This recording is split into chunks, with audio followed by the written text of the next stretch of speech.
there's times I pick up biochemistry journal articles and I have no clue what on earth is going on. Even, so, just when you think you've got any kind of mastery of any topic, there's always somebody that's uh, probing things to a depth and a degree of complexity that's beyond your capabilities. So. Yeah, it's not very comforting because I try to read some of these papers and us mere mortals trying to figure some of that out. We have not much of a chance. But anyways, I guess we're live now. Hey, welcome everybody. We are here with Agree to Argue. I got my good friend Dr. Fuzz Rana from Reasons to Believe. Hey. And we are going to be Steve. Hey, first of all, how you been? I haven't really connected with you in the last couple of days. I've been well. I've been well. It's like everybody else trying to figure out how to manage life in the pandemic. So every time I think about the pandemic, the Talking Heads song "Life During Wartime" comes rough, to mind. Isn't it? I mean, you feel like you're disconnected with a bunch of people, right? Because you don't have that social interaction. And it now, I mean, I'm used to doing a lot of things online. You do a lot of things online, but now that we kind of forced to and people are have no other options, it just feels weird, right? Yeah, it does. It sure does. But anyways, first I guess I'm going to tell people about the topic tonight, and then I guess you have some stuff you want to read, right? I think so. Yeah, I think so. I think that you want there was some kind of contest or something. Now, first of all, I don't have my ATA mug today. I'm very, very sorry. I in the process of moving, I'm packing stuff up, and I put it in the kitchen. I don't know where in the kitchen. I'll find it, I promise. But I got my magic cup today. Buzz. Yeah. So. Yeah, and we actually did and let's see here, all my sheets of paper here. We actually did an ATA Agree to Argue giveaway, and we had apparently 250 new subscribers to the Agree to Argue channel as a result of that. And we've got a long list of winners here who people have won different things, different ATA swag. And there's people representing 6 different countries, 2 Canadian provinces and 12 states in the U.S. And so the first group of winners for the ATA giveaway gets either these really cool stickers or this really cool notebook. And the list of winners is Fritzy G from Tucson, RV from the Netherlands, David M from Amarillo, Robert C from Fremont, Caleb P from Ulysses, Kansas, John C from Williamsburg, Virginia, Darren W. Montgomery, Texas, Matthew D from Meridian, Idaho, Vic K from Largo, Florida, and Mike S from Norman, Oklahoma. And so I guess the idea here is that check your email, because we're going to send you an email from Agree to Argue, and that will explain to you how you can go about collecting your Agree to Argue swag. And we've also got 2 more sets of winners that we're going to announce later on in the show. Yeah, they're all over the place. Yeah, that's from the diversity right there. You've got Netherlands. Yeah. Well, hopefully they'll like the swag. I thought I saw it, like when I got my cup, I was like, this is awesome. Love the color scheme. So whoever was designing that stuff was absolutely brilliant, to say the least.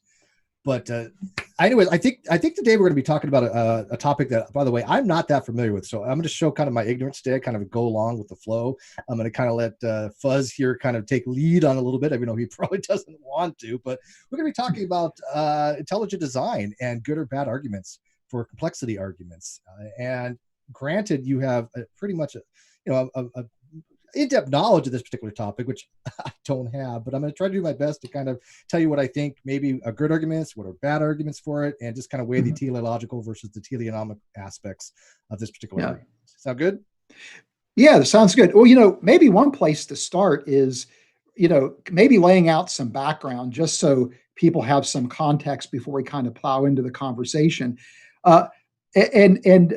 Maybe we could lay out what really is the difference, as you see it, between teleology and teleonomy, and then I'll kind of weigh in maybe on my perspective on that. But well, the kind of way I'm looking at it is that for the longest time there was this need to explain things, and the the general consensus among people back in the days was everything had a teleological explanation. They had a function for everything that had a function, or teleos was explained through more of a designer kind of thing. It was almost assumed that some kind of designer or God exists, right? So if something had a function, it was designed to do a certain thing, had a teleos. Charles Darwin came along and he said, hey, that might be the case, but there might be a viable alternative explanation. There might be a teleonomic explanation, which is the appearance of design. And in Origin of a Species, he kind of sets forth how things by mutations and natural selection. Well, actually, I shouldn't say not by mutations, actually by natural selections. He didn't really know the function. If I remember correctly, he thought particulate versus blended, if I'm not mistaken. But he said, hey, there might be another way that this came about through nature as the designer. And that's kind of the whole basis for, I think, for Darwinian type mechanisms. Yeah. Yeah. And, that's how I understand it. And, to me, it's interesting that really in the history of biology, prior to Darwin, even immediately prior to Darwin, teleology really was the organizing principle in biology, at least as I read people like, Sir Richard Owen, William Paley's ideas, cast a long shadow when it comes to the history of biology, again, prior to Darwin. And it was really Darwin that came along and said, that's really the Darwinian revolution, is the idea that mechanism could explain the design, and the design that we see is really apparent design. But this idea of teleonomy, I think the formal concept was introduced by a philosopher of science in the 1950s or something. I can't remember the philosopher's name. And one of the things that I often find interesting is that nobody can really escape the idea that biological systems have the appearance of design, right? Everybody seems to recognize that things do appear to be designed. And, even as a graduate student studying biochemistry before I converted to Christianity, it wasn't unusual when I would have conversations with fellow graduate students or with faculty members in the department that I was in, for people to say, man, look how cool, look how amazing, these biochemical systems are. And it's as if the more we learn about these systems, the more amazing they've become, and so this idea of teleonomy, I think, is interesting because it reflects this need to use design language when we talk about biological systems, but yet try to position that the origin of that design someplace other than a mind. I definitely agree. And I think that a lot of people shy away unnecessarily from words like design. Like, for example, I'm quite fine with saying things like the eye is designed to see.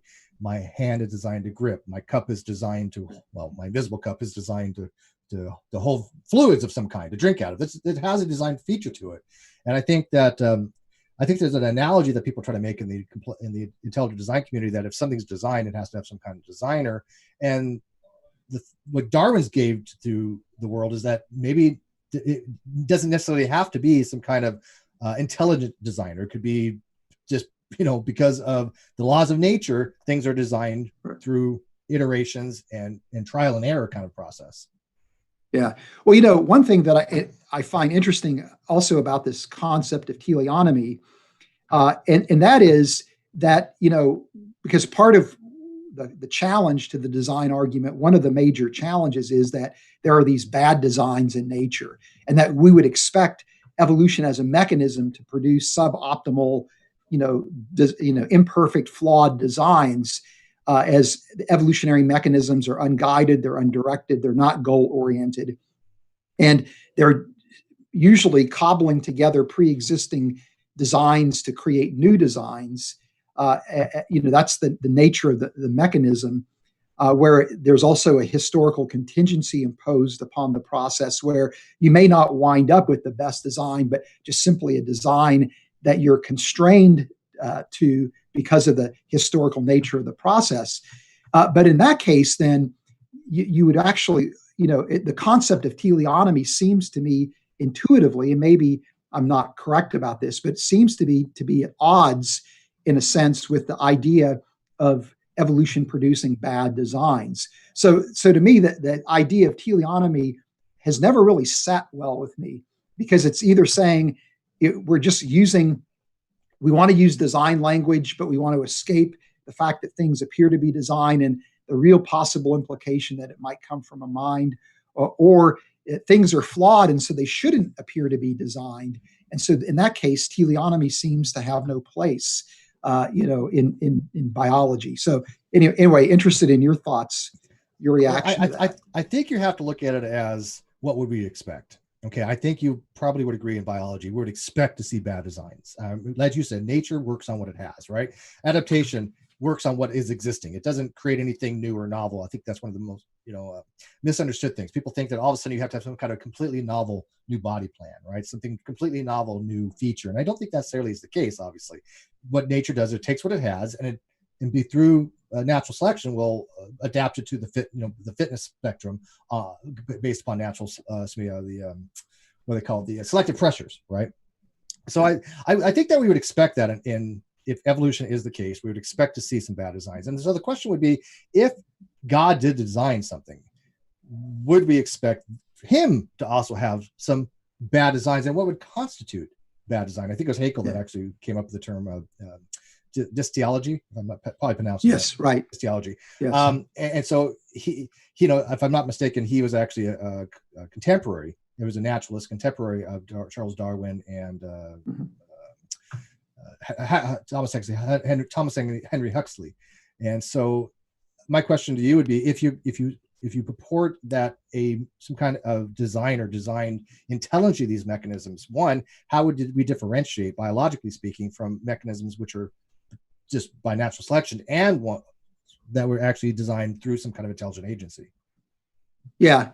Well, that's a great point. And to me, as I look at the history of the design argument, the real challenge is, how do you actually detect bona fide design, in a system? And this is, of course, was William Paley's project. And I actually, over the years, have come to really admire Paley in the way he thinks. And I know that he's oftentimes lampooned, but, Paley's whole idea was, if you look at a watch, which in his day was the pinnacle of engineering achievement, you could argue, what he was pointing out is that a watch has certain properties that he labeled a contrivance, or contrivances that reflect the work of a mind.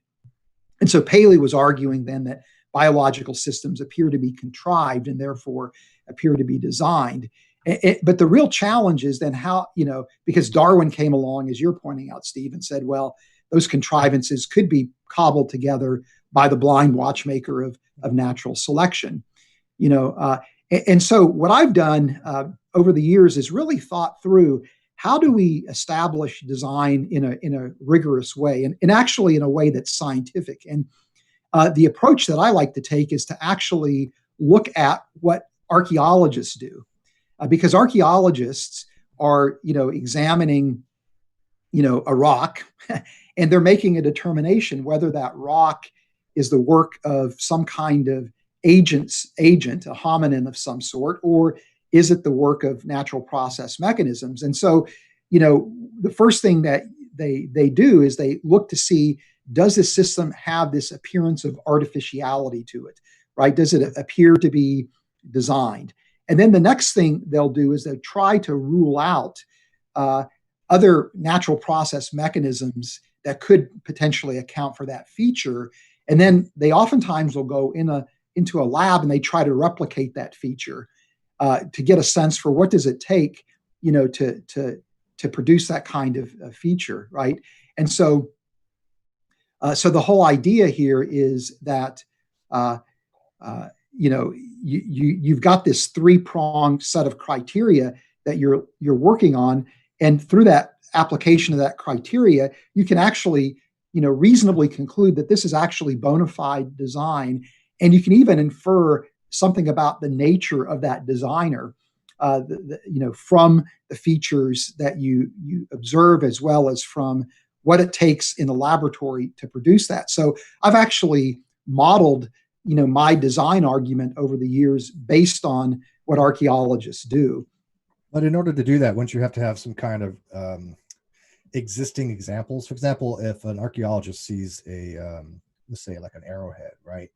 Clearly, if you see an arrowhead, it could something that looks very similar that be formed by nature. I mean, we understand erosion and water, and we can look at it and say, hey, no, this is worn down. Could it be an arrowhead that was created by a human, or could it be just a natural rock? It could be either, right? You have to have some kind of example. And when it comes to the intelligent design teleological approach, I only see one data set, right? I only see one universe that we have to get an example of something that was created. And if you say, like, for example, like a watch, when Paley's watchmaker's argument, everything in there was designed, right? A watch for it to work, everything in that goes in that watch must have a design aspect to it for it to function properly. Same thing with a car. The engine has to be designed, the exhaust system, the electrical system, everything has to be done just right, or it's not going to function. By the way, I think we have an announcement here real quick. Did you catch that? Let's see. Okay, I'm not sure what's going on there. What's happening with the subscribe? People are feeling duped. If it's not working, we should say something so it doesn't look like a scam. Hello, Bueller. So that's funny. I don't what's supposed to happen with the subscribe. This is news to me. So I don't know. I'll jump in. Jump in. Yeah. Voice of Metatron. Yeah. So we got I have a mini feed here, people that are subscribing. I think it's just on a delay. So they'll probably show up, but not immediately. Oh, do you have like a widget that's supposed to show people I have a widget that's going. So yeah. Okay. It's a new thing. Sorry, we're trying new stuff today. It might take up to like a minute or two on the widget, and sometimes you have to refresh it, and you might have to log into the Streamlabs for it to work. Yeah. Yeah. But anyway, goodbye. All right. So again, we only have one data set. So let's say like the watch, everything that goes into that is something that's designed. The cogs are designed, the hands are designed, the face is designed, the bivalve that you open up, with a pocket watch, all that's designed. So if you use that same example like the world, right? If the world has a world maker and that is designed, what isn't designed in that world? It means that everything, a rock would at that point have some kind of design element to it, right? Because a rock is part of the world. But I don't see a lot of biologists or even teleological people going around saying that, hey, this a rock is designed. No, certain things may be designed, but to me, I call this like an argument from decomposition. I don't think it's a fallacy of division, because I'm not saying that each individual component must have the properties of the whole, but I'm just using this as a counter that if you have a watch, everything in it that goes in it must be designed. So why is that any different from an intelligent agency that created some kind of world that we exist in as of either the Earth or the universe as a whole?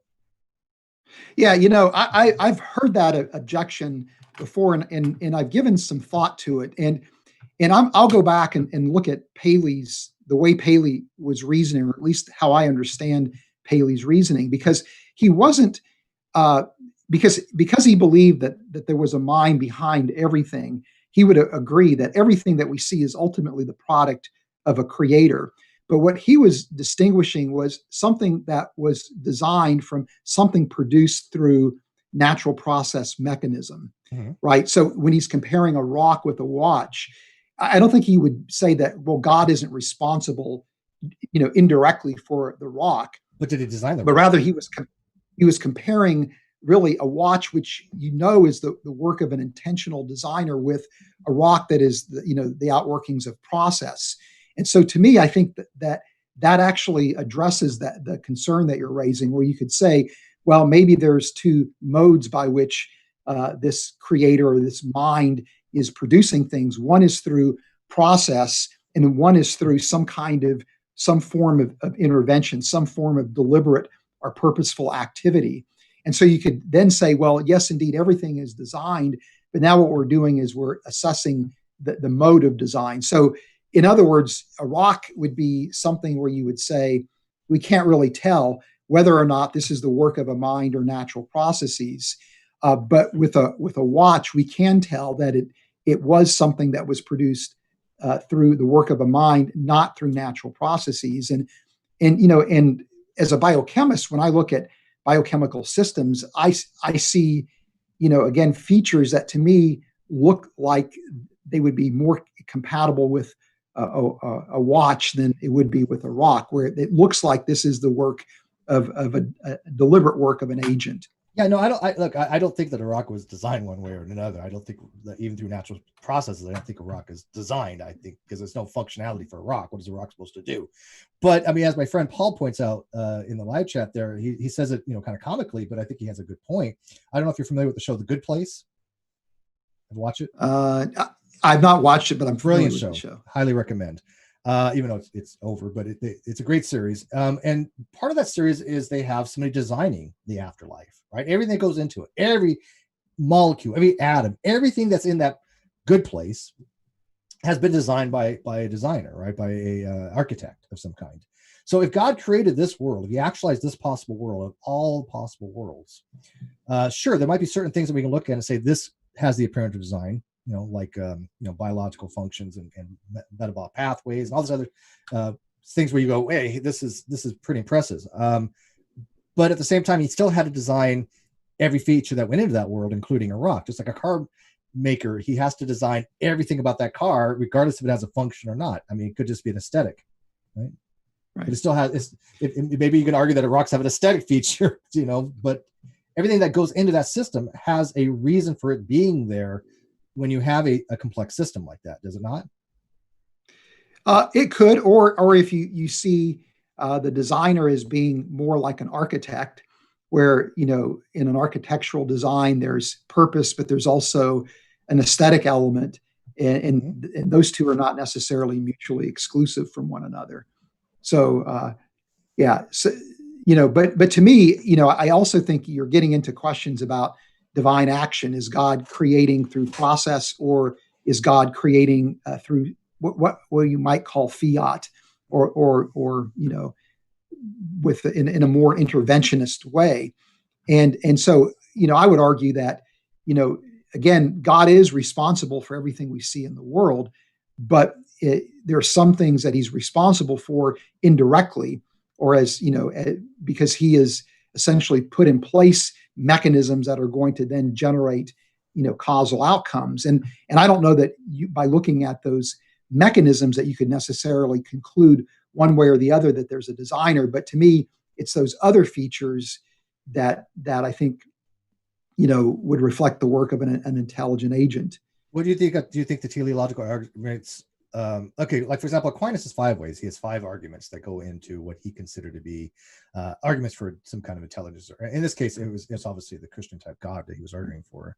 4 of which generally people don't usually use that much anymore, right? The argument from motion, even though people talk about it, but physics have sold us. There are plausible explanations of how we have a first, moving of some kind of a breaking of symmetry. But when it comes to his teleological argument, that's, to me, when I look at some of these watchmaker arguments and some kind of these intelligent design arguments, it's just a more modernized version of his original teleological arguments and Paley's watchmaker argument. But until we have additional sample sets, until I can say, hey, look, here's one universe created by fully naturalistic means. Here we have another universe created by a intelligent design. And by the way, if you have a multiverse, maybe something like that might be possible. Right. We'll get Dr. Swearwig to on that one of these days. But I don't have the ability to go, this is what I would expect to see if it's natural. This is what I would expect to see if it's designed. I mean, you can't with a watch, because we've seen people make watches, right? We've seen that happen. So we can say, hey, the most likely abductive argument of why I see a pocket watch on the ground is that somebody dropped it there, that somebody created it, somebody dropped it. I can probably formulate a coherent explanation of why there happens to be a watch there, right? I can't be able to formulate that on a grand scale when it comes to like things you're talking about, like the bacteria, like people talk about bacteriological, flagellum, the ATP synthase. Actually, the one I think probably should be able to use the most is the bacteriophage. If anything is going to be created, that thing's alien. Bacteriophages. Those I could actually make an argument for that. Hey, look, something made this. This is weird, But you see my point, though. It's very hard to have an abductive argument without prior observations. Yeah, and not, and I'm actually sympathetic to that point. And in my book, The Cell's Design, I make that very point. It's like, okay, how do we the only thing we have is an n = 1, right? That's it, the only example we have. Right. So how then do you establish some kind of general criteria for something being designed. And what I do in the cell's design is I say, well, in absence of that ability, we do know what human beings do when we design. So we can look at things that we produce, and this is essentially Paley's, point, is that we can look at things that we recognize as that human beings design. We can catalog what is it that give them that appearance of design, that convince us that these are designed, independent of knowing, a priori that these things are designed. And then we could kind of tabulate, here's a list of qualities, which is what I attempt to do in the cell's design. And then we could say, well, this now forms a pattern. And if we see that pattern, when we apply it to, let's say, ATP synthase, which is one of my, favorite enzymes, when you apply to ATP synthase, well, it looks like it does have indeed those very same properties, not to mention the fact that it's eerie in that it is literally an electrically powered rotary motor that is, again, eerie in its similarity to man-made motors. But this is where the other two criteria, I think, factor in, which is, can we, once we now have that appearance of design, is it possible to explain that design, through natural process mechanisms? Are there really robust explanations? And for me, the failure of chemical evolution to account for the origin of life has bearing on the design argument as it applies to biochemistry, because, maybe not biology in general, but biochemistry specifically, because we don't know how to explain the genesis of cells, and hence biochemistry. Though there's ideas that are flying around, none of those ideas to me seem to be robust or compelling. And then, this is where work in synthetic biology becomes very interesting, because we now have, people trying to replicate biochemical systems and replicate protocells in the lab. And it takes an enormous amount of ingenuity in order to pull this off. So when you look at the three criteria, I think you can make a robust case for teleology as opposed to teleonomy. But in and of itself, I think that appearance of design is not sufficient. I would agree with you that it's not sufficient to conclude the work of a mind necessarily. You're making an abductive argument, though, because this is what I think the mistake a lot of intelligent design advocates do is they try to come with this as a conclusion, right? As a necessity, right? This not only just more than applies it to the mind, it necessitates that the mind created this, and I think that's where the disconnect is. Now, I don't know if you knew, but I actually did a debate on ATP synthase at one time, and it was to show that there's a disanalogy between the usage of certain terms. Like the person I debated, he kept calling it a turbine. I am fine with it, by the way, with the motor analogy. ATP synthase is a motor. It's a proton ion powered motor. I mean, I'm fine with that. Right. Just like the eye is a form of a camera. I'm okay with that too. These are just words that we use to convey something. So I have no problem. Now, it's not a turbine though. And I've seen this in intelligent design text. They call it a turbine. But the thing with the turbine is the turbine is basically something that takes steam, right? And it converts that enthalpy of that steam into rotational energy. And of course, there's no steam with ATP synthase because that'd probably kill you. Right. But we can actually see that ATP synthase was built up over stages. We can see that each protein that went in there, we know where it came from in the gene. We know that years ago there was these, FTPases. We know prior to that there was a sodium pumps that occurred, which is like I hate the biochemical stuff, but it's not as a protolipid, I believe, protolipid type system where you had a sodium gradient rather than a proton gradient.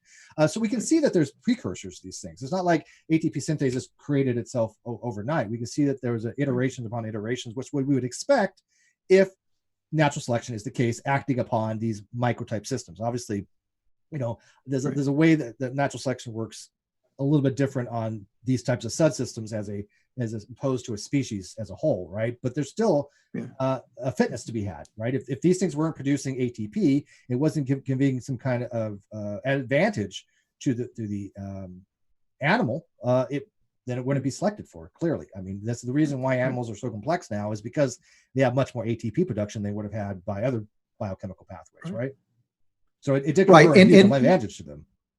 Yeah, and I've not perhaps done the level of study as you have in terms of the ideas for the origin of ATP synthase, and but you are correct that people believe that it was evolved from initially a sodium pump, Mm-hmm. right, as opposed to a proton pump, or it was using a sodium gradient as opposed to Yeah, you just need something proton that has gradient. the whole thing about biology is that I think that a design would probably say, look, rotational design is inefficient, right? Rotational design is not efficient for a biological thing to have, right? Because you very few things have rotation in biology, right?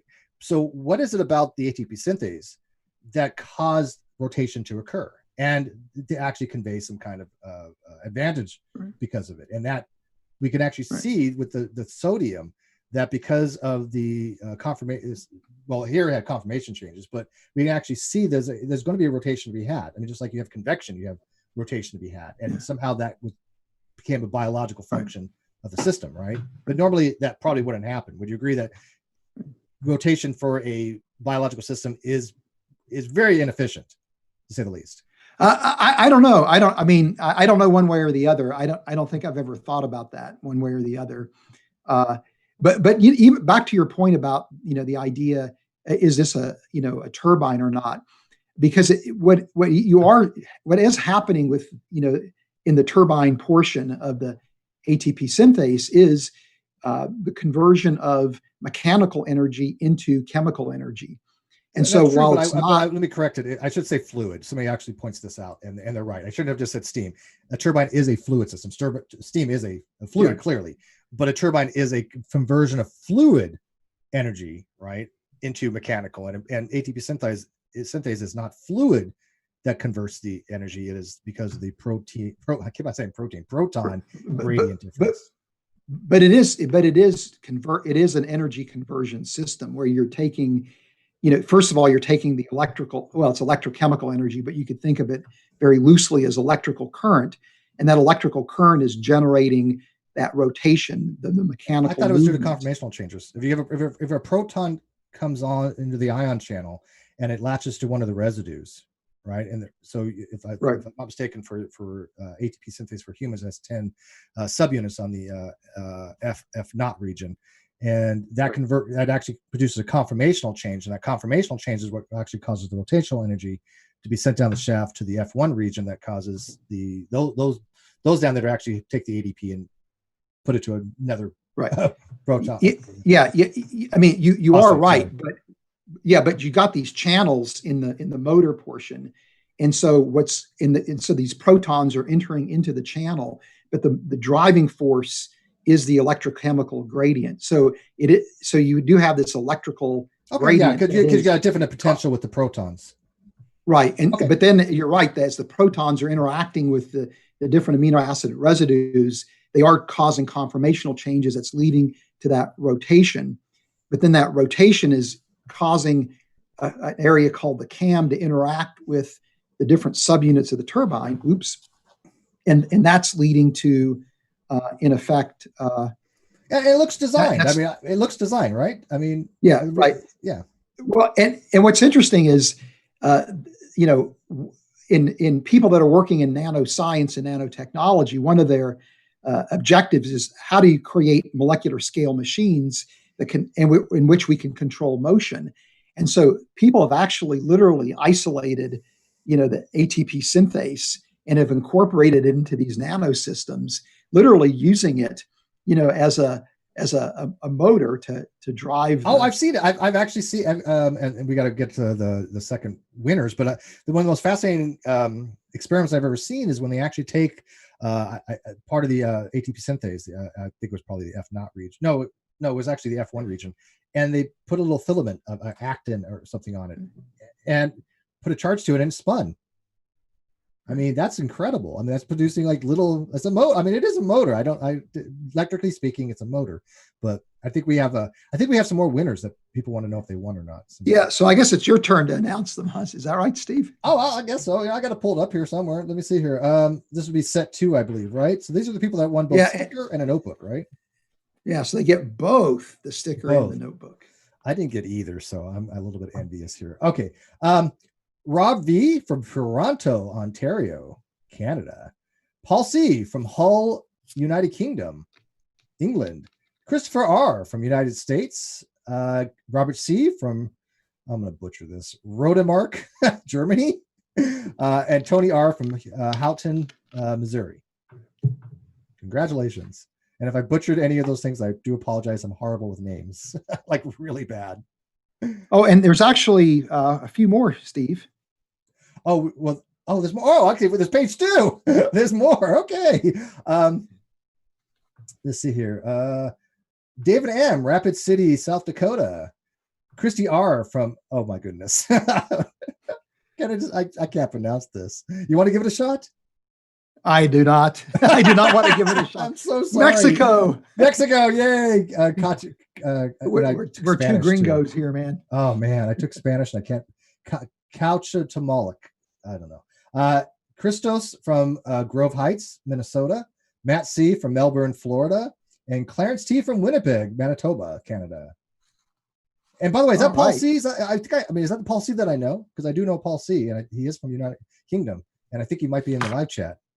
Oh, he does him. Yay. So, by the way, I didn't pull these things, so I have no say on who wins or not. So there was no bias, nothing like that. I just found out about these like literally today. So congratulations. Apparently the winners were selected randomly. So, and apparently if your last name starts with a C, you're most likely to have won. So even though things were done randomly, are designed by randomization. Yeah, so much for random mutations and natural selection. See, there's always, it's funny that there's always a relationship between things. And when we're talking about this topic, and we're talking about things like stochastic, right? Where you don't have knowledge of the system, so it appears to be random, but is it really? Like if I take dice and I throw it, sure, it's a stochastic system and it's random, but is it really? No, it's determined. Once it leaves your hand, it's gonna have a determined fixed outcome. You have no say in it. But things like this, what does it mean to be random? How is it randomized? Is it the quantum level? I'm just messing with you. Yeah, we have Schrodinger's cat picking out the winners here, I guess. No, I'm sure that was very fair. If you signed up to be, if you entered the contest, you either are a winner or you're not a winner until your name is selected. Until it's observed. Yeah, well, I'm not a winner, but I'm not eligible for it, and I didn't ask, so it's okay. Maybe one of these days when we can all hang out together, I'll at least get a notebook out of it or something. Yeah. But, so I guess part of the thing we're supposed to talk about today is the idea of bad designs, right? That because we're going back and forth as to whether or not something is legitimately understood to be teleological or teleonomic, in a biochemical or a biological system. And I think we all agree that biochemical systems are really incredibly cool, and to me, it was the design of these systems that convinced me that there really was a mind behind everything. And so even before that, I saw the biochemical systems as absolutely amazing, remarkable systems. And afterwards, looking through the lens of a theist who's also, again, favorable to some version of design, that as I learn more about biochemical systems, I'm still every time I learn something, it's utter amazement. To me, the ingenuity of the way things work in biochemistry continues to compel me to think that it is teleological. But really, perhaps the most devastating counter argument to the design argument would be so-called bad designs in nature, right? Yeah. Well, I don't particularly think that bad design is necessarily a bad argument or a good argument against against intelligent design. I think that, why would we expect a designer to have a perfectly designed system unless he wanted something to be perfectly designed? And we don't know the mind of a creator that would do that. There's no ability for us to have access to his reasoning. So we have to go on the assumption that, if you have this perfect being that wants to have some kind of outcome, then he must have his reasons for doing the things the way that he did. And bad design might be included in that. I mean, you can't just arbitrarily say, I'm going to assume otherwise. So I've never been a big fan of the bad, design argument against intelligent design, because you see it quite frequently out there. Well, why did he put a blind spot in the eye? Why do you have the pharyngeal nerve running all the way around? And sure, they're good questions, but they still assume that you have a designer that wanted a perfected system. But if we had a perfected system, then it would be like, wait, look, the universe is perfect. That would probably raise a lot more questions, right? That'd be like, well, how do we have a perfect system here? I mean, clearly in that case, if we had something that we could actually establish as there could be no other way this came about naturally, then maybe that's not what God wants, if that was the case. Yeah. Well, it always strikes me that the bad design argument takes on, at least for some people, the way they express it, almost like the form of the problem of evil, right? That if God's all powerful, all knowing, and all good, you would expect a world where all the designs are optimal or perfect designs, and yet we see what appears to be bad designs, and therefore either the designer is incompetent or the designer doesn't exist. But to your point, it feels like it really, at the end of the day, is a theological objection more so than anything else. That it's definitely theological. We would expect God to do something, and he doesn't, and it's not what we would expect. But but I wouldn't relate it to the logical problem of evil, though, or even the evidential. Let me tell you why. Because the logical problem of evil is merely that if you take all those premises, that you have some kind of being that's omnipotent and omnipotent and omnibenevolent, and you actually add in the evil that exists in the world, and we're talking about gratuitous evil, like natural evils, right? Because it doesn't necessarily have to be mankind doing evil things, but there are what called natural evils in the world. A hurricane would be a natural evil. Stubbing my toe is considered to be a natural evil. These are gratuitous things. And the problem with that the theist has on the logical problem of evil is that the logical problem of evil shows that all those premises cannot be true at the same time. It's what's called a logically inconsistent system, but it's a very narrow in scope. It only applies to really a very specific type of deity, more of an Anselm type God that I don't really think many theists posit nowadays. I know RTB doesn't have that kind of particular system, because now a lot of the theists will say, well, God can only do what's logically possible, and if you have a logically inconsistent system, that God wouldn't be the case, right? And so that type of argument for logical problem of evil is unto itself, I think, a very strong argument, but very narrow in scope. I think the evidential is a little bit more wide, but a little bit less in scope. But I think it's a completely different argument than the teleological argument that we're discussing for intelligent design, for very, very vastly different reasons. Thanks. I appreciate that insight. That's helpful. One thing that always strikes me as interesting about the idea of bad designs too is, what do you mean by bad, and what do you mean by a good design, right? It seems, a lot of times I'll see, and I don't mean this in any disrespectful way, but I'll see, a particular biologist, declare that a biological system or a biochemical system is a poor design or is a flawed design. And a creator would never do it that way. But these usually are systems that are incredibly complex, that we don't have a full understanding of. And so it's almost rather an authoritarian, proclamation on the part of that biologist that this is a bad design. Does the function work? I mean, does it have a function that it actually accomplishes? Well, most often it does. And usually, in my experience, the more that we learn about these systems, the more that we recognize that what we thought to be a bad design actually has a rationale for why it is that way, and why it makes sense that it's that way. Like the inverted the inverted retina, of the vertebrate eye, for example, is a system that Richard Dawkins likes to, or has, at least in the past, touted as an example of a really sloppy engineering job. But when you actually understand why the retina is inverted, it makes sense, because if it wasn't for the retina being inverted, you wouldn't be able to have high acuity, high resolution vision. And there's these compensatory designs, like with Mueller cells, that actually overcome what people would see initially as being a backwards wiring job. And so, that's an instance where, as we've learned more about the vertebrate eye, that we see a rationale.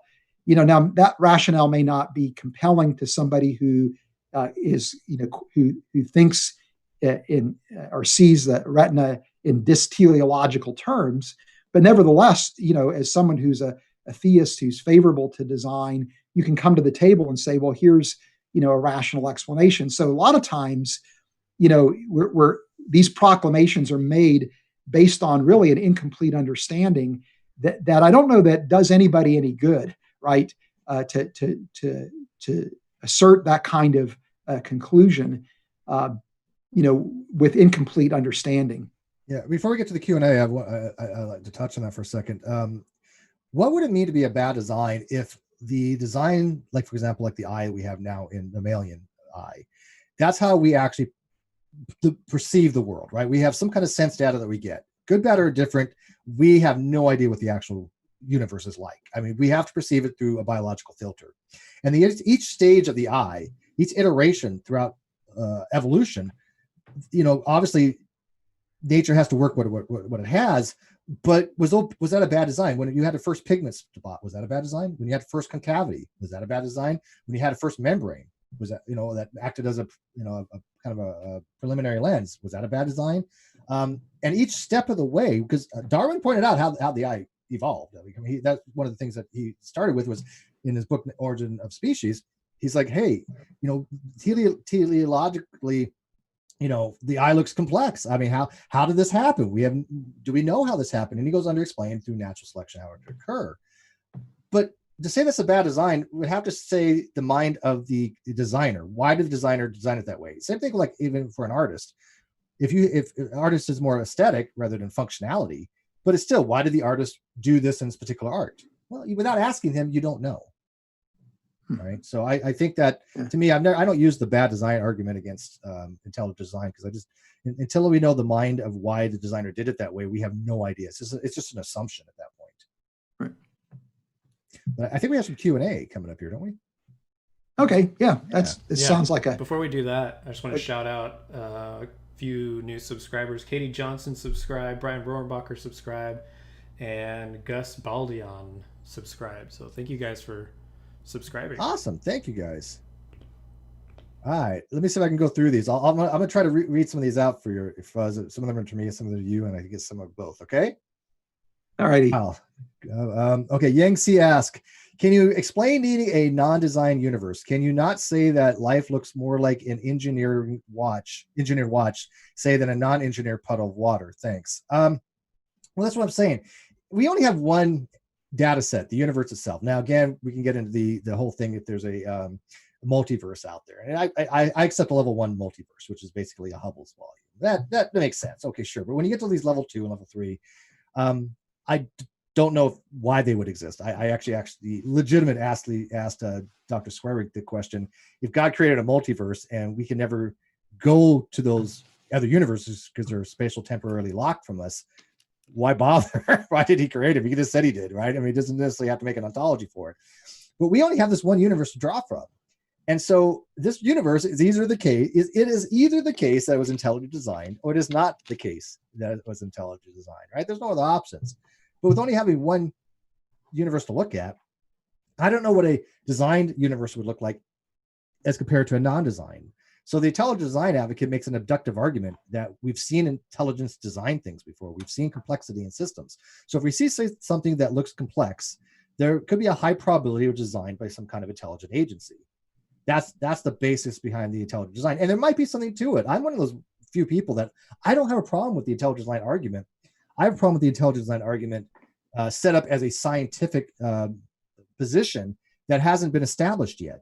Could it get there? Possibly. Right? Possibly. Right now, but intelligent design, I think, is under the guise of promoting religion. And I do very strongly think that way with the Design Institute. But do they have something worth exploring? Yes, absolutely. I think intelligent design is worth exploring, but they're not at the stage that they need to be at. What do you think, Fuzz? I mean, do you kind of agree that they should absolutely explore it, but they kind of overplay their hand a little bit? Yeah, well, I agree with you. I kind of am in the ID camp and am not in the ID camp in some respects. Because I think to me, I do believe that design detection is actually a scientific research program. Oh, sure. Because that's what archaeologists are doing. But there's a big difference between saying, well, we can detect design versus actually formulating a bona fide scientific model that's built around design. And I don't think anybody has done that. Now, we've given a nod to that with our creation model approach at Reasons to Believe. But I don't believe anybody's really produced a scientific model for design. But to me, my motivation for talking about design isn't to reform or to change the nature of science or the scientific enterprise, but rather I'm really looking at scientific data informing really what is a philosophical or a theological argument. That's my interest. That's my motivation. And I do not believe at this juncture ID has any place in the science curriculum, at least in high school or introductory biology courses at the collegiate level. Until you can actually bring a design program into the upper levels of science and have it really impact science, then and only then can it then filter down or trickle down into the educational system. So, I don't make a lot of friends in the ID community because of that perspective. But I just don't think design has a place in science education. No, I totally agree. But I do believe that design is scientifically detectable. Yes. But yeah, no, I agree. I agree with you on that. I think it's perfectly fine to have these conversations at the college level, because if somebody says, hey, we want to do a comparative study, we want to compare, natural selection and intelligent design and have a college course on that, I'm completely fine with that. Not a problem at all. It's just not something that should be done, at the high school levels like that, because they need to learn what we know to be the case, right? They need to learn the basics before they can evaluate certain conversations. And these are not easy conversations. So, and I think you're exactly right on that we're not quite at the point yet, but it's something definitely worth exploring. But as you said, it is definitely science to say, hey, look, we have a signal. That signal is not just like a pulsar. It's not just having, every couple, seconds we can see it. That's fine. We can say, hey, look, this is regular, but is intelligent. But we have something coming at us with a Fibonacci sequence, or sending us prime numbers.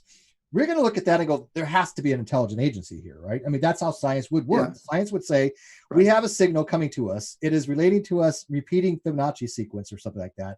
I think at that point, most people would probably say that is an intelligent signal being sent to us. I don't know how anybody would make an argument otherwise, right? It'd be very difficult to say, hey, this is completely random, but it's Fibonacci sequence or something. I don't know.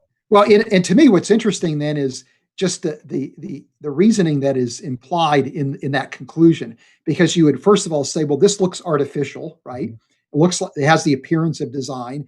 We don't know of any natural process that could generate, a Fibonacci sequence, at least in electromagnetic radiation emanating. We can't like looking at a snail, obviously, but that's not what I'm talking about. Right. I'm talking about an actual digital signal. Yeah. Yes. That's what I meant. Yeah. And thanks for that clarification. And then we would say, well, what would it take for someone to produce that kind of output?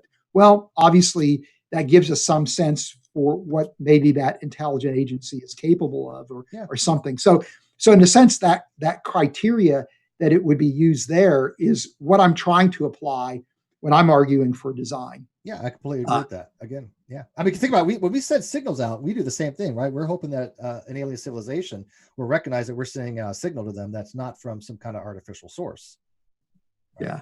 All right. Yeah. Moving on here. Next question. Rebecca asks, is it usual to have a favorite enzyme? I'll leave that to you.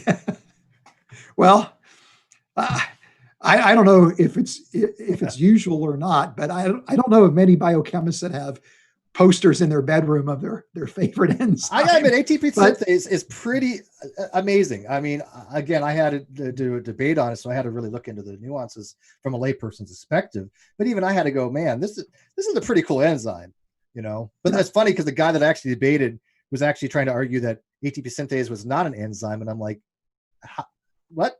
I'm like, how is it not? It has an enzymatic function. It's, you know, it's there.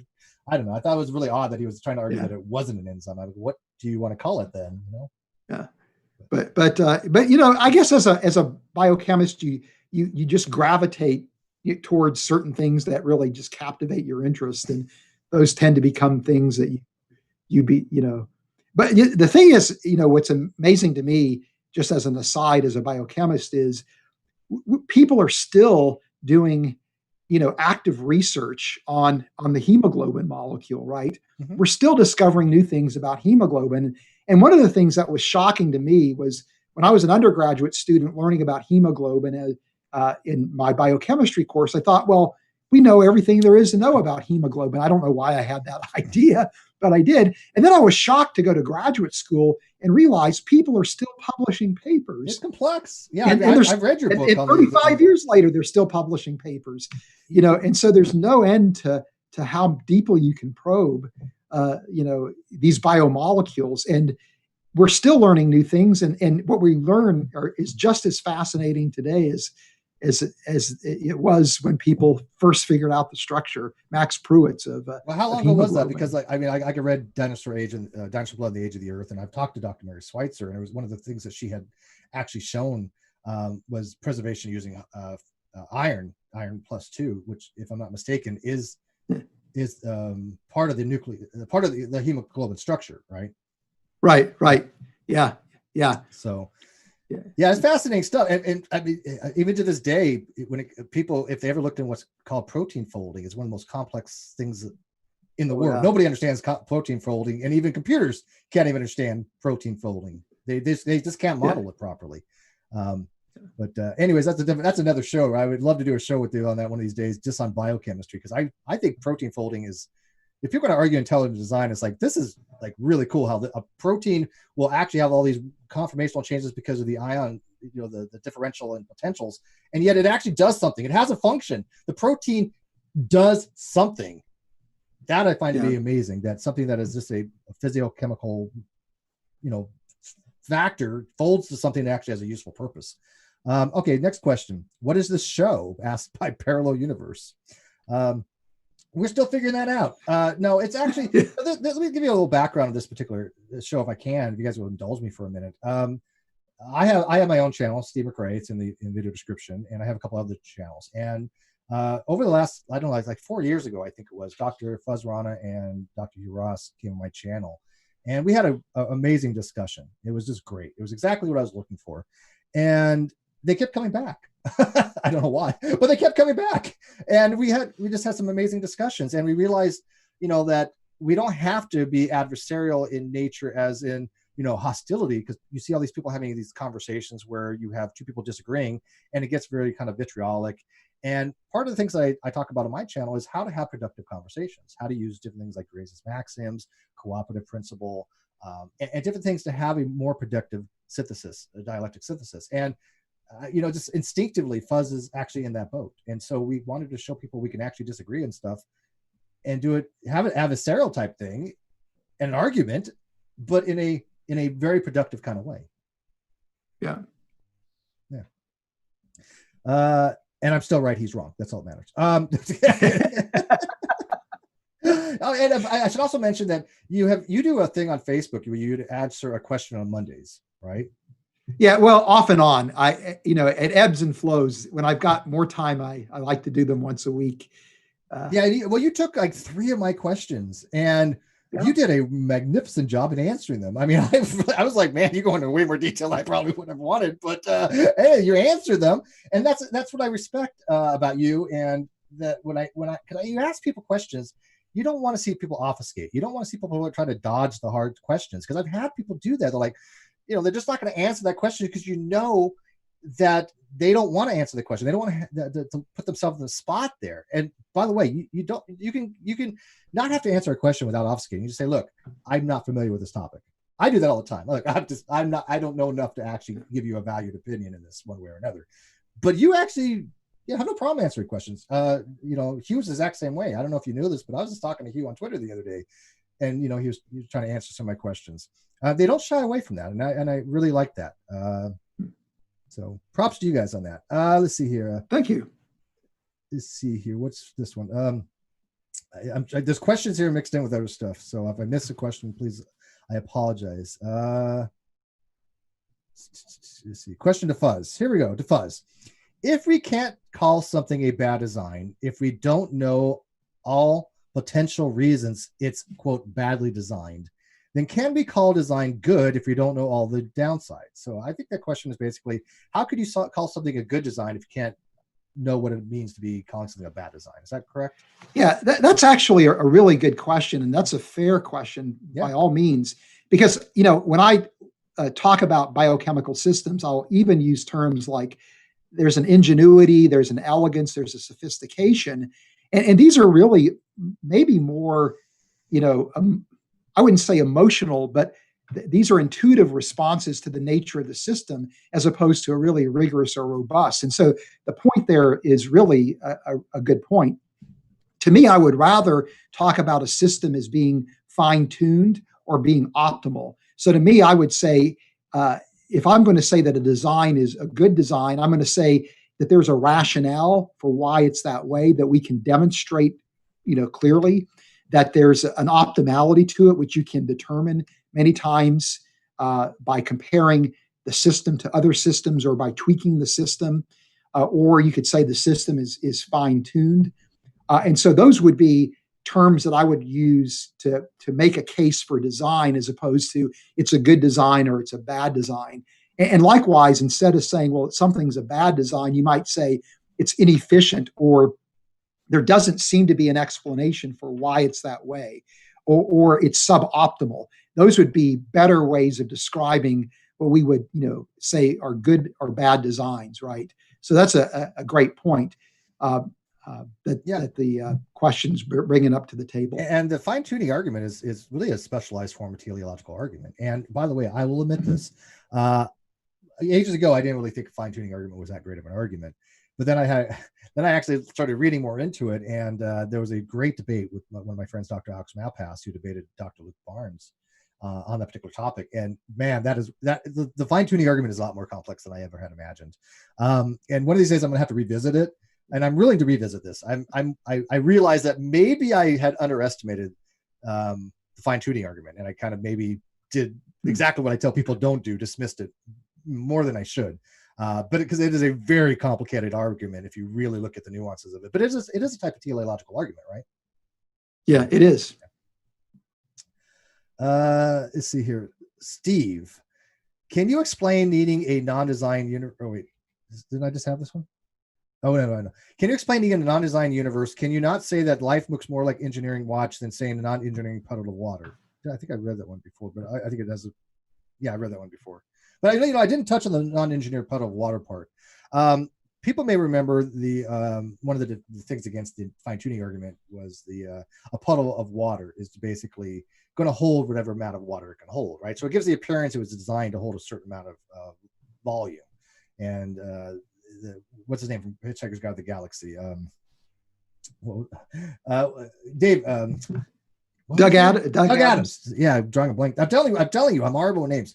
Doug Adams. And by the way, I read the series. It's one of the best series out there. But Doug Adams, has the argument, well, if you look at a puddle, the puddle wasn't designed to hold that particular amount of water. It just happens to be the fact you have negative space there, and it's just filled in by the right amount of volume. There's something to be said about that. But when you look at the natural constants, right? You look at things like C. You look at things like Planck's constant. You look at things like Boltzmann constant. These constants. Now, granted, if these were varied even in the most smallest amount, there's a certain amount of tolerance. But if they varied to any substantial degree, we wouldn't be able to have life as we know it, because we couldn't even have atoms forming. Things couldn't overcome the Coulomb barrier. Protons and neutrons wouldn't be able to stick together in the nucleus, being held up by the strong nuclear force. None of this would work. And so the fine-tuning argument against it, people are saying, well, it is this way because this has been the way the universe is set for these laws of the universe. But then the fine-tuning argument person would say, well, yeah, but these universe laws are such that allowed us to observe it. right? There's an anthropic principle to be had there. If these laws weren't the way they were, then anthropically speaking, we wouldn't be able to observe it. And there's something obviously egocentric about that, because we're saying, hey, look, we are actually at a time and a place in the universe where the conditions are optimal for us to observe things that we wouldn't be able to observe at one time. And maybe, life couldn't have existed because DNA couldn't have formed, or even on a more basic level, atoms couldn't have formed if the laws of the universe were the way any different. So it is a pretty interesting argument. Yeah.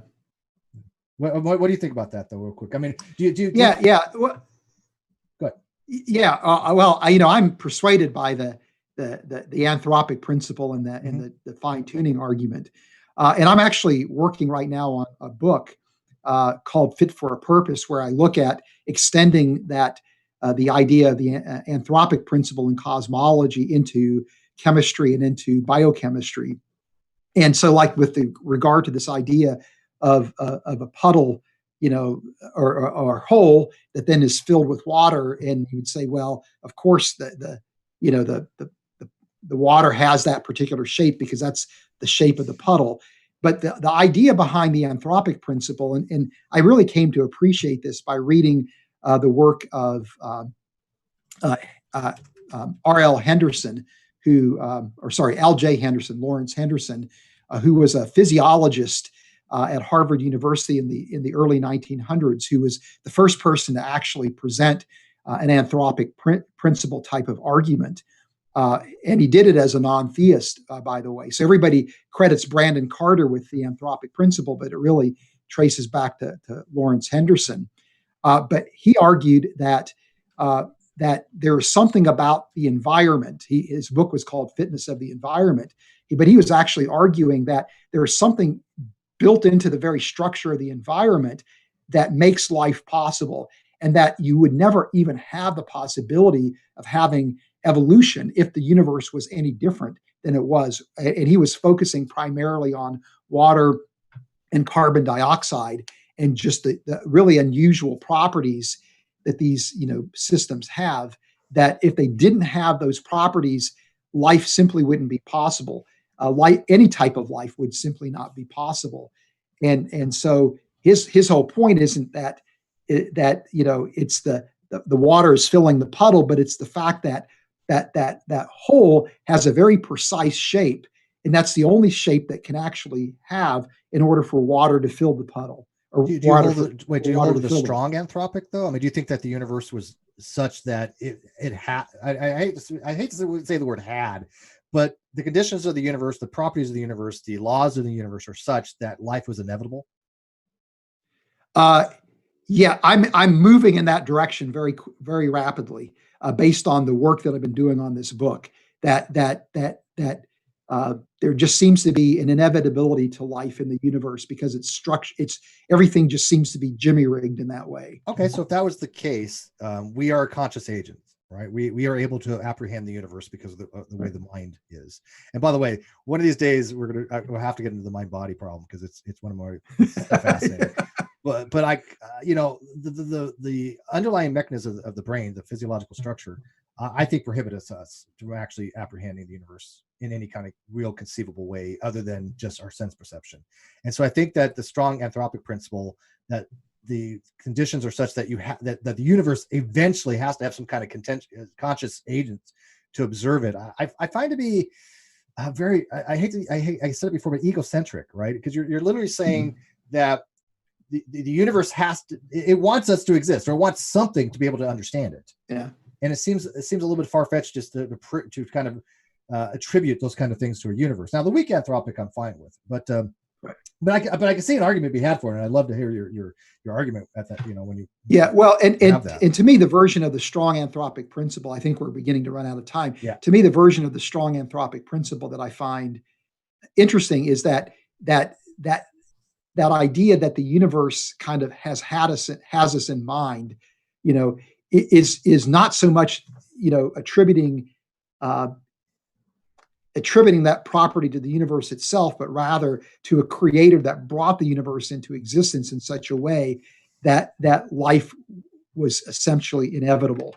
So I would, take a version of the strong anthropic principle that sees a mind behind the universe, and that's why the universe has us in mind, so to speak. Yeah, or some kind of conscious agent. Again, Yes. it could have been anything that ended up apprehending the universe.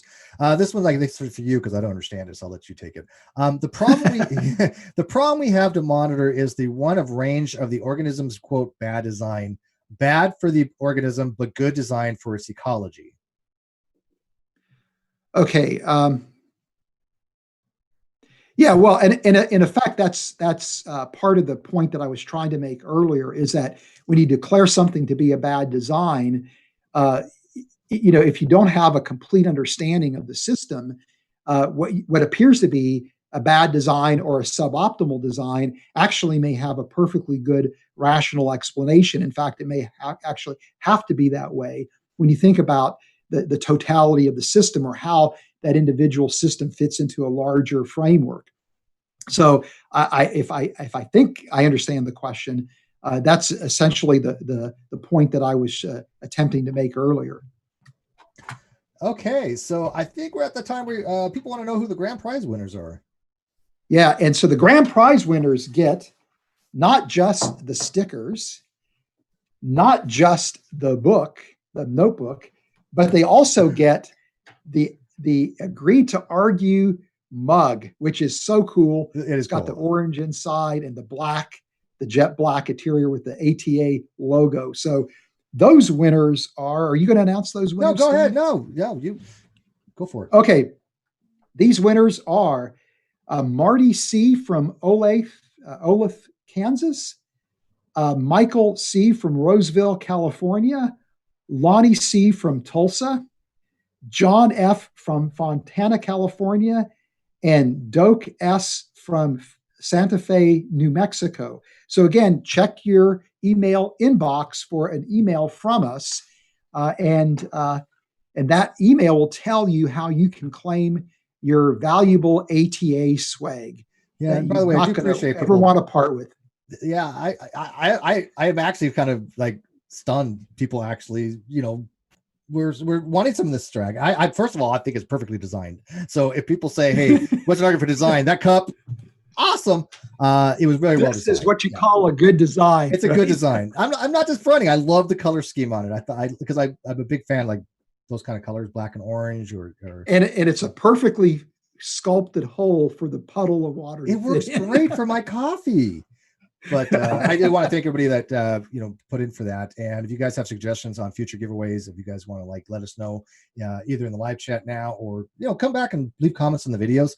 It helps with the engagement as well. But if you want to give some feedback on that, please let us know, and what you think of our arguments one way or another. Again, this is not a topic that I'm really that familiar with, so please don't hold it against me too much. But you did a great job, Steve. I appreciate that. I love these kinds of dialogues, though, because to me, I don't think there's any right or wrong answers. I don't think there's anything besides, there's obviously specific things relating to the science, but as far as our takes on things, I think they're just people having conversations, and people can join into those conversations, and I like to hear their viewpoints on them as well.